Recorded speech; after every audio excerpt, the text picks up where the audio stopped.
ko, dali na. Sige na. Sige. Sige ha. Sige, pagbigyan natin. Tignan natin kung may bibigay niyo. Sige, akyat mo na.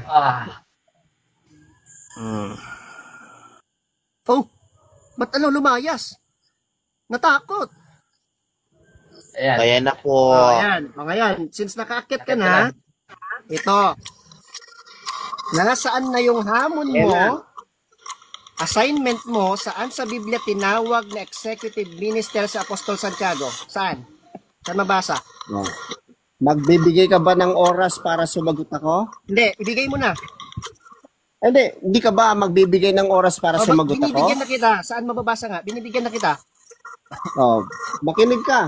Para nasaan? Masagot ko. Isang segundo lang naman eh. Isang segundo lang. Anong talata? Hindi, makikinig ka ba o hindi? Yes, anong Nandito talata? na kami Eto, sagot. Nangangatal ka na, Midan. Sagot. Quiet please, quiet. Pakimute Saan? yung sounds na yan. Ba yung sounds na yan na maingay? Ako na. Sige, pagbigyan natin. Okay. Sa kanya, Ito, sagot ko. Pagkatapos ng sagot ko, pagkatapos ng sagot ko, ikaw naman ang tatanungin ko.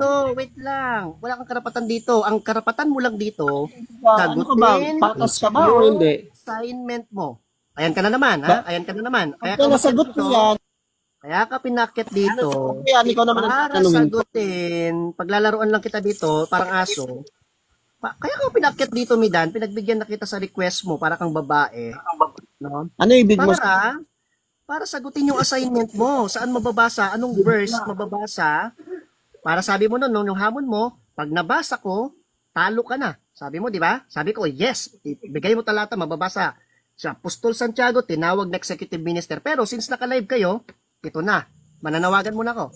Sa mga nakikinig diyan, na mga taga-subaybay, tuta ng mga kolorum na The Revealers at mga kaanib sa kulto ni Manalo, ito na yung pagkakataon ninyo, no?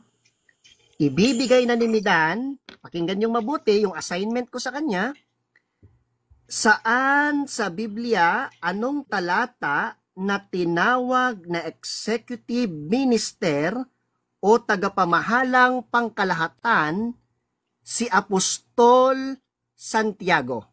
Yan yung hamon sa kanya.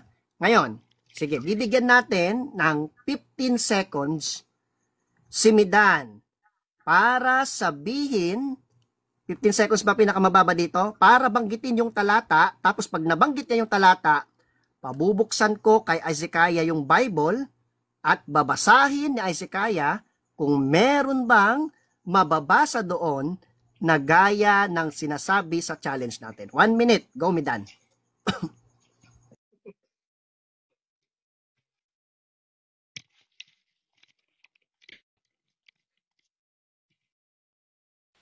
Kita mo, nakamute na naman ako.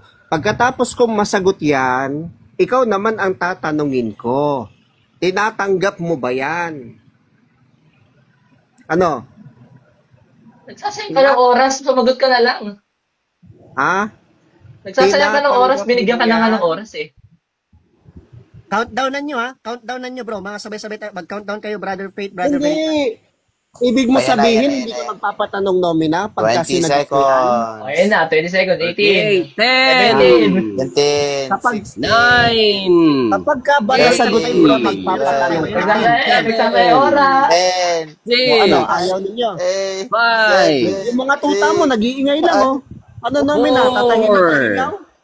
3, Wala. 2, Ayaw mo matanong. 1. Ting, Wala. ting, ting, ting, ting. Kick na, kick na. Bye-bye. Ba't binaba nyo? Ba't binaba nyo? Pagbihira. Naka-record.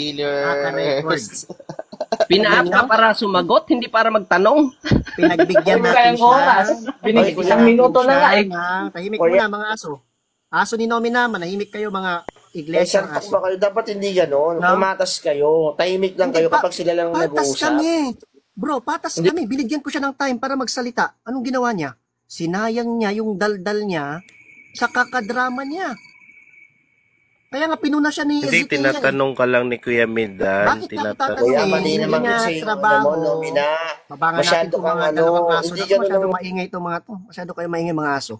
Bago mag-countdown, may 1 minute. Binigyan ko Diba? Binigyan ko, napaka